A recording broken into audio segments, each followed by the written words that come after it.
program vaksinasi COVID-19 di Indonesia masih sesuai tahapan baik jadwal dan mekanismenya. Diketahui sebelumnya Presiden Republik Indonesia Joko Widodo, kemudian para gubernur di penjuru tanah air, tenaga kesehatan, dan sejumlah tokoh telah menjadi peserta vaksinasi. Berkaitan dengan tanggapan publik terhadap vaksin dan vaksinasi COVID-19, butuh upaya bersama untuk mensosialisasikan dasar-dasar yang jelas. Hal demikian disampaikan oleh Dr. Ardhito Wiono, salah seorang dokter dari NHS London, Inggris, ketika Zoom meeting bersama wartawan program fellowship jurnalis perubahan perilaku baru-baru ini. Pihaknya minta diakomodir alasan tidak bersedianya seseorang untuk divaksin. Kemudian disampaikan penjelasan yang jelas tentang apa itu sebenarnya vaksin tersebut. Disebutkan jangan memaksakan orang untuk mendapatkan vaksinasi. Kemungkinan butuh literasi apakah adanya efek samping atau membaca informasi di media sosial, sehingga perlu diarahkan secara baik.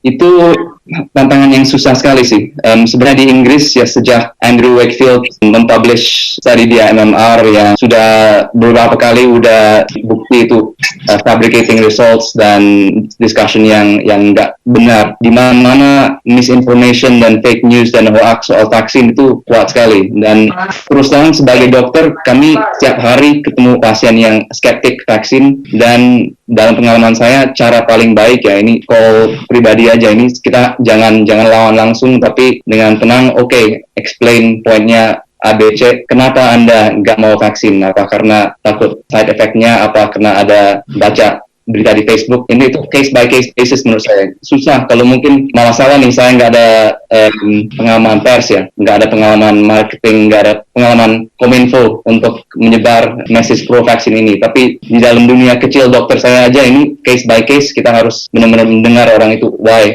don't you want the vaccine, apa alasannya. Dr. Ardhito Wiono menyebutkan pihaknya mendapatkan dosis pertama vaksin COVID-19 yang diberlakukan oleh pemerintah setempat. Berikut pengalamannya. Kalau ya jenis vaksin yang diinikan ke dokter, disuntikan itu jenis apa, Dok? Jadi saya dapat vaksin Pfizer BioNTech. Itu sebenarnya vaksin yang pertama yang menang commission tender di UK dan pertama yang dapat delivery-nya. Sistemnya agak berbeda dengan sistem AstraZeneca dan Sinovac setahu saya. Ini semacam mRNA vaksin, tapi prinsipnya masih sama sih mekanismenya. Vaksin yang Inggris dapat so far itu AstraZeneca dan BioNTech. Dua-duanya perlu 2 dosis untuk dapat imunitas full. Jadi walaupun saya baru dapat dosis pertama, imunitasnya masih sekitar 50%, dan 3 minggu baru dapat dosis kedua, baru bisa dapat imunitas full. Sementara itu, seperti yang diberitakan RRI sebelumnya, bahwa Presiden Joko Widodo menegaskan dirinya merupakan orang pertama penerima vaksin COVID-19 guna memastikan vaksin corona yang digunakan itu aman dan berkhasiat sebelum disuntikan secara massal kepada masyarakat. Ditegaskan Presiden, tidak ada alasan masyarakat tidak mendapatkan atau meragukan keamanan vaksin. Ahmad Iksan melaporkan.